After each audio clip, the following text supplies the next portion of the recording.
गुरुजी, शुक्राना गुरुजी, संगत जी, आज का सत्संग आप अंत तक सुनिएगा, आपको बहुत अच्छे आंसर्स मिलेंगे। सो जय गुरुजी, शुक्राना गुरुजी।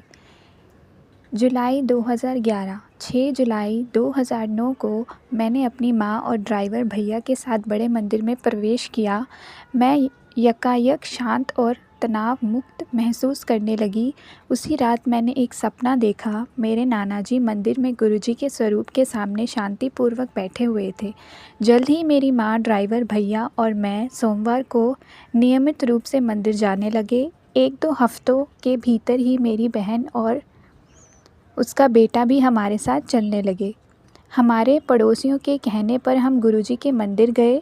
इससे 2 साल पहले 2007 में भी मेरे एक मरीज़ ने मुझे गुरुजी के बारे में बताया था, पर यह गुरुजी का ही निर्णय होता है कि कौन उनके पास कब आएगा, और मैं और मेरा परिवार बहुत भाग्यशाली हैं कि हमें बड़े मंदिर आने का अवसर मिला। हम सोमवार हम सत्संग सुनते और चाय प्रसाद ग्रहण करते, जिससे हमें शांति और संतुष्टि मिलती। उस समय मुझे गहन माइग्रेन हुआ करते थे। अक्टूबर महीने के अंत में जब हम बड़े मंदिर में थे तो एक महिला संगत ने मेरी माँ को कहा कि हमें मंदिर में लंगर करना चाहिए, उससे मेरा इलाज होगा, पर मेरी माँ ने उनकी बात पर ध्यान नहीं दिया। उसी हफ्ते शनिवार के दिन मेरी बहन ने मेरी माँ को मंदिर में लंगर करने के लिए कहा, पर एक बार फिर मेरी माँ ने यह हिदायत गंभीरता से नहीं ली। अगले ही दिन रविवार को मुझे गहन माइग्रेन हुआ और मैं बेहोश हो गई। गुरुजी ने मुझे अपने पहले दिव्य दर्शन दिए। उन्होंने लाल चोला पहना हुआ था और मुझे 4 दिन लगातार लंगर करने का आदेश दिया। हमने ऐसा ही किया और 4 दिन लंगर करने के बाद मेरी सारी दवाइयाँ बंद हो गई। यहाँ तक कि इसके बाद मुझे बस एक बार और माइग्रेन हुआ। फिर नवंबर 2009 में हम एक महिला संगत श्रीमती सुखी से मिले। उन्होंने मुझे मेरी सभी पत्थर की अंगूठियां उतार देने को कहा। मैंने तुरंत वैसा ही किया। उसी हफ्ते हम बृहस्पतिवार को लंगर के लिए मंदिर गए। उस दिन मंदिर में ही मुझे अंतिम बार माइग्रेन हुआ। ये जून 2010 की बात है और तब से मैं बिल्कुल स्वस्थ हूँ और मैंने कोई दवाई नहीं ली है। बड़े मंदिर आने से पहले हम पंडितों के पास जाया करते थे। मैं चैटिंग, रेकी और कर्मा कोशंट हीलिंग भी करती थी, पर अब हमने ये सब बंद कर दिया है क्योंकि गुरुजी हमारे साथ हैं, इसलिए किसी से डरने की कोई आवश्यकता नहीं है। हम भाग्यशाली हैं कि बड़े मंदिर में हम नए साल और पावन शिवरात्रि के समारोह में भी जा पाए हैं। इतना ही नहीं, मेरे पिता जो डायबिटीज़ के रोगी हैं, शिवरात्रि पर मंदिर आए और उन्होंने गुरुजी का दिव्य लंगर ग्रहण किया। उन्हें गुरुजी का आशीर्वाद प्राप्त हुआ और उनकी कृपा से मेरे पिताजी की रक्त शर्करा की मात्रा अब सामान्य है। मई 2010 में हमारा बहुत आश्चर्यजनक अनुभव हुआ। हम छुट्टी मनाने कोचीन गए, जहां हमें बहुत आनंद आया। जितना भी समय हम वहां थे, मौसम बहुत सुहाना था। जब भी हम रोटी, डोसा या कोई फल खाते तो उस पर ओम बना हुआ होता। इस तरह गुरुजी अपनी संगत को आशीर्वाद देते हैं और उनकी रक्षा करते हैं। गुरुजी की कृपा मेरी माँ पर भी हुई। हर सुबह उन्हें थूक में रक्त आता था, पर शिवरात्रि पर लंगर करने के बाद थूक में रक्त आना बंद हो गया, बिना किसी दवाई या इलाज के। मेरी बहन का बहुत भारी हार्मोनल असंतुलन था। फरवरी 2010 में गुरुजी ने मुझे अपने सपने में दर्शन देकर दिखाया कि उन्होंने मेरी बहन को आशीर्वाद दिया और ठीक कर दिया। उस दिन से गुरुजी की कृपा से उसे कोई परेशानी नहीं हुई। गुरुजी के आशीर्वाद से हमारे साथ और बहुत अद्भुत अनुभव हुए हैं। गुरुजी मेरे पूरे परिवार और संगत को सदा अपनी शरण में रखें। वह सदा हमें आशीर्वाद देते रहें और हमें सही राह दिखाते रहें। संगत जी, आंटी जी का सत्संग यहीं समाप्त होता है। सो जय गुरुजी, शुक्राना गुरुजी। जय गुरुजी, शुक्राना गुरुजी। संगत जी, अब मैं आपको दूसरा सत्संग सुनाती हूँ, आप अंत तक सुनिएगा, आपको बहुत अच्छे आंसर्स मिलेंगे। सो जय गुरुजी, शुक्राना गुरुजी। 1997 टू 1998 में मुझे परिवार सहित गुरुजी से मिलने का सौभाग्य प्राप्त हुआ। ये मेरे एक मित्र के कहने पर संभव हुआ, जो गुरुजी से आशीर्वाद प्राप्त करने के पश्चात अत्यंत प्रभावित हुए थे।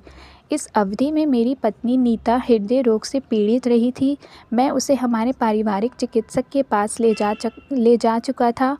उन्होंने ईसीजी और टीएमटी के साथ कुछ अन्य परीक्षण भी करवाने को कहा था। ईसीजी के परिणाम सही नहीं थे। टीएमटी में एक गतिशील पट्टे पर उसे चलना था, किंतु वह उस पर एक मिनट भी नहीं चल पाई थी। उसका रक्तचाप 2000 से ऊपर पहुंच गया था और चिकित्सक ने परीक्षण रोक दिया था। पारिवारिक चिकित्सक को बताने पर उन्होंने स्ट्रेस थैलियम परीक्षण करवाने को कहा। मैंने सीताराम भारतीय चिकित्सालय में परीक्षण के लिए नियुक्ति ले ली थी। स्ट्रेस थैलियम परीक्षण से पूर्व हम गुरुजी से मिले और उनको पत्नी के स्वास्थ्य से अवगत कराया। गुरुजी ने बड़े ध्यान से पूरा सुना और फिर मेरी पत्नी का हाथ पकड़कर उसे बड़ी ज़ोर से झटका दिया। ये करने के पश्चात उन्होंने उसे 3 दिन तक निरंतर वश के बाएं भाग में 17 पान के पत्ते लगाने का परामर्श दिया। मेरी पत्नी को लगा जैसे उसका हाथ अपने जोड़े से निकल गया है, परंतु उसी दिन वह तीव्र पीड़ा जो उसे सदा लगी रहती थी, एम्पायर स्टेट में बैठे हुए ही काम होती लगने लगी।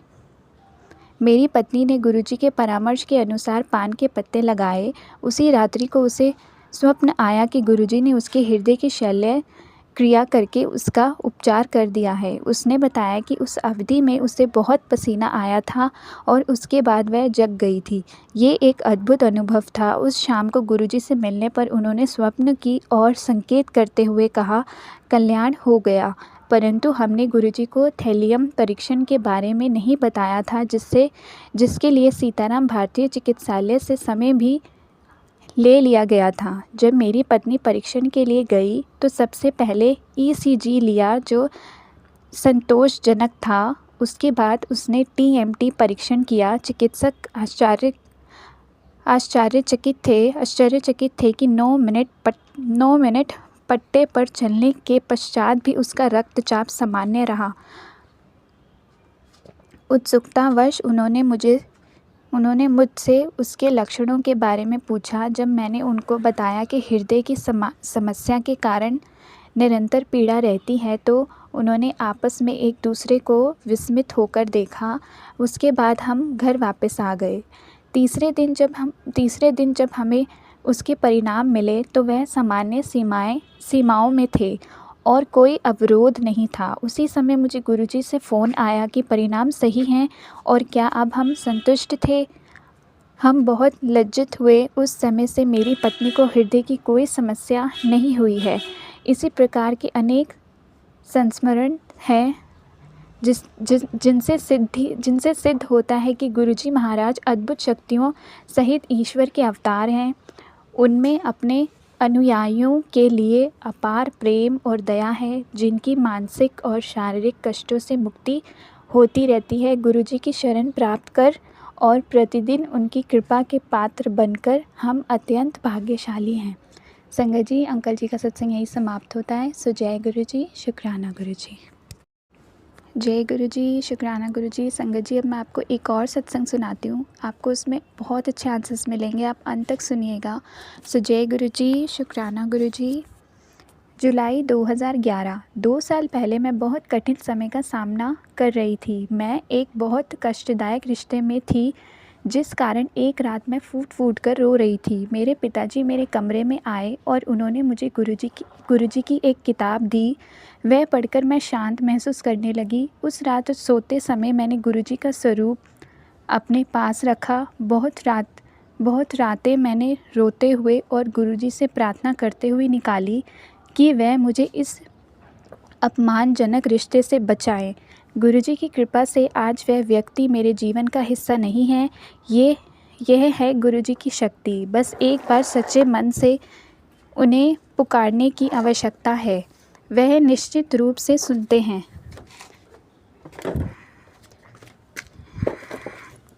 कुछ समय बाद मुझे अहंकार आ गया। उसके लिए मुझे गुरुजी से हज़ारों बार माफ़ी मांगनी होगी। मैंने गुरुजी पर संदेह किया और उससे भी बुरी बात ये थी कि मेरे कारण पिताजी ने उनमें श्रद्धा खो दी। पर हम भले ही गुरुजी को छोड़ दें, वह हमेशा हमारे साथ होते हैं। गुरुजी ने मेरी सहायता तब भी की जब मैं अपने व्यवसाय और रिश्ते को लेकर दोबारा परेशान थी।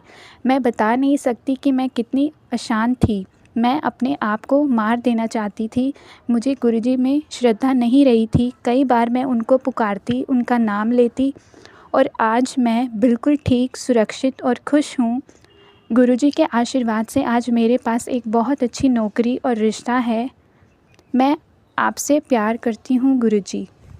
जब मैं अपने रिश्ते को और मजबूती और सहजता से पनपते हुए देखती हूँ तो बहुत हैरान होती हूँ, और मुझे पूरा विश्वास है कि गुरुजी मेरे भविष्य का भी ध्यान रखेंगे। कई बार रात को मुझे भगवान शिव की परिकल्पना दिखी है। पहले मैं इन दर्शनों का महत्व समझ नहीं पाई। आज मैं जानती हूँ कि वह गुरुजी ही थे जो मेरी सहायता कर रहे थे। मैं उनसे बहुत प्रेम करती हूँ। वह मेरे प्यारे पिता हैं। संगत जी, आंटी जी का सत्संग यहीं समाप्त होता है। सो जय गुरुजी, शुक्राना गुरुजी।